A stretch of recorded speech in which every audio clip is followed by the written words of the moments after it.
Ever notice your Outlook calendar showing the wrong meeting times?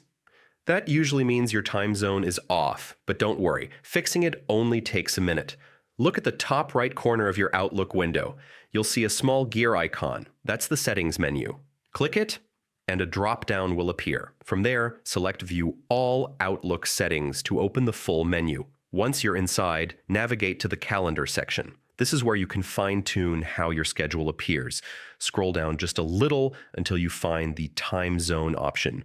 Click the drop-down menu, and you'll see a full list of time zones.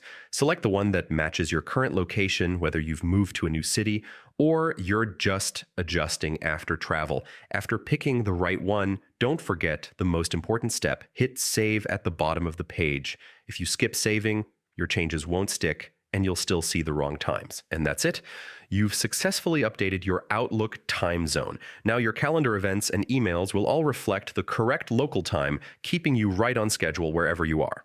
Thanks for watching, and if this helped you, be sure to check out my other quick Outlook guides for more tips to make your workday easier.